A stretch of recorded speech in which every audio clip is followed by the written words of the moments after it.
Kriminalomsorgen i mange land blir oppfattet som en forbryterskole. De har en subkultur hvor de innsatte på en måte styrer for mye av hverdagen. Dere to går først og tar tak i.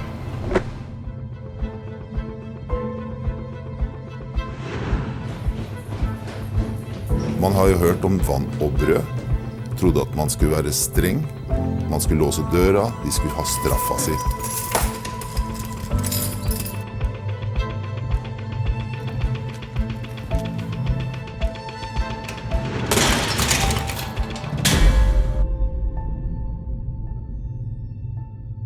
Det hjelper ikke å være bare streng og låse folk inne mest mulig av døgnets 24 timer.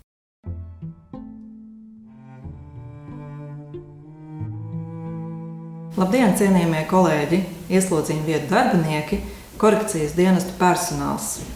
Latvija ir viena no finanšu instrumenta granta saņēmēju valstīm. Norvēģu finanšu instrumenta granta virsmērķis ir ļoti cēls un humāns.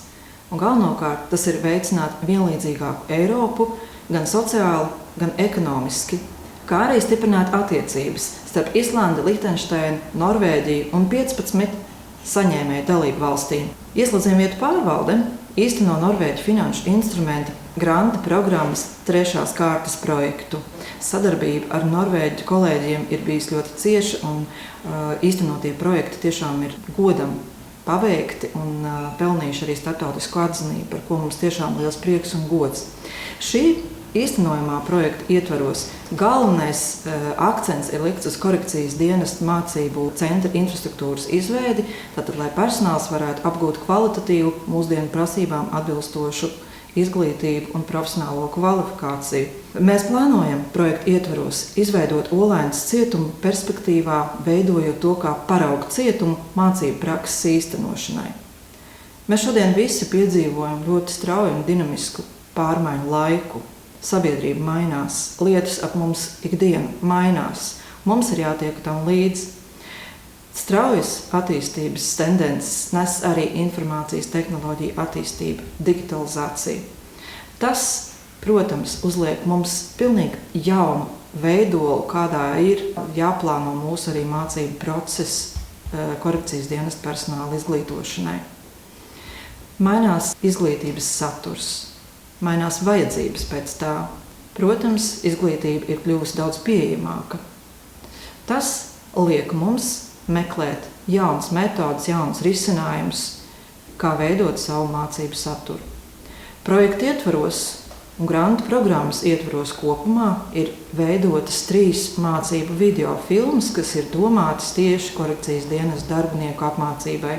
Šīs programmas ir ļoti veiksmīgs veids, kā integrēt tās jau esošajā mācību procesā un mācību metodēs. Tās papildinās gan teorētiskās sadaļas, gan arī praktiskās mācību sadaļas jau esošajās programmās, tāpat jaunveidojamās programmās, kas ir tapušas sinerģijā ar Eiropas sociālā fonda projektu atbalstu.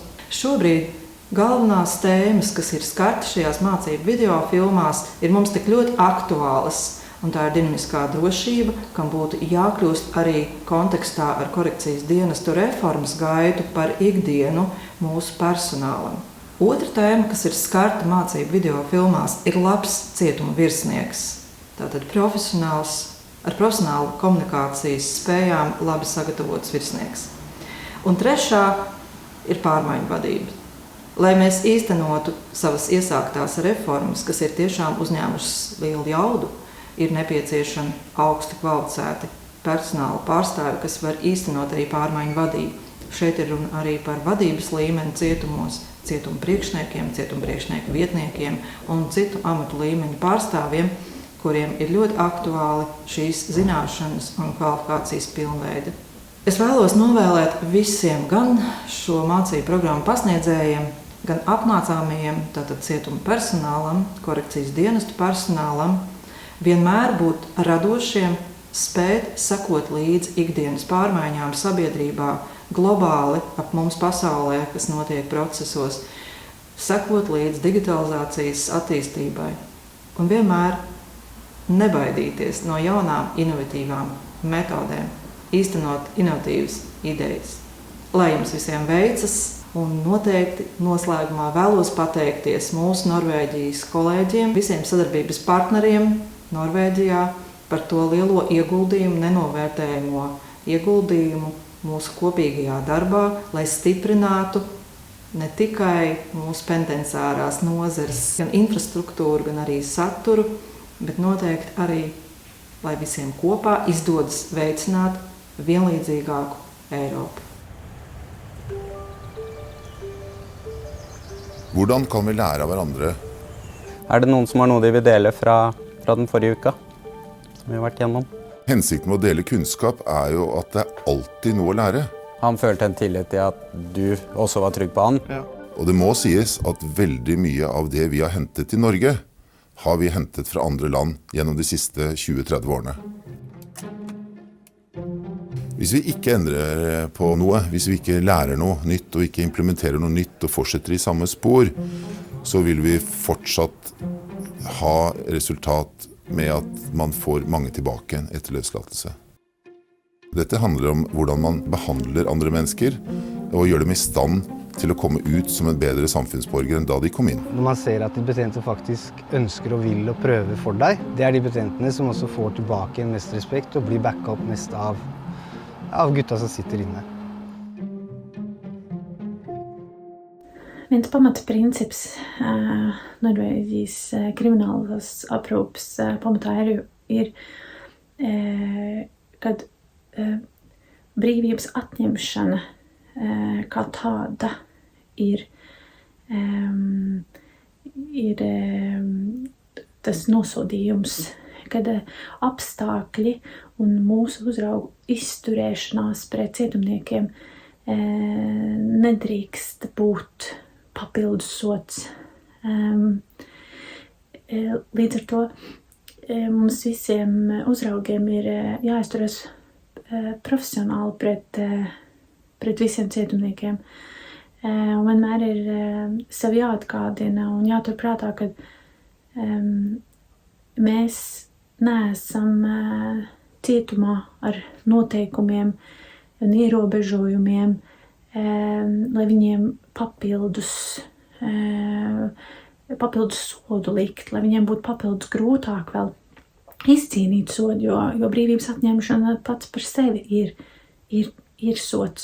Un mēs esam vairāk kā palīgi, protams, jāievēro visi noteikumi un ierobežojumi,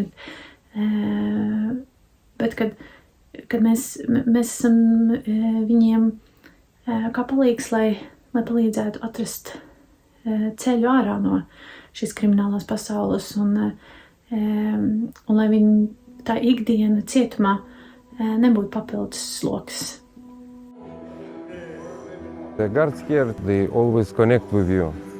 It's always conversations, everything. You can ask everything what you want, they help you. In Lithuania, it's more like about punishment. Here is more like about rehabilitation. Målet med prosjektet at vi skal prøve så godt vi kan, sammen med våre samarbeidspartnere i andre land, og endre kultur. Og da tenker jeg på gamle kulturer som på en måte nedarvet i oss, og fordi at alle land har hatt en kriminalomsorg over veldig lang tid. Til syvende og sist så handler det om at vi jobber med mennesker. Og disse menneskene som sitter hos oss, de skal ut en dag. Og hvis vi klarer å få den personen til å bli en god nabo, god venn og en skattebetaler. Hvis man får til det, så blir samfunnet automatisk tryggere.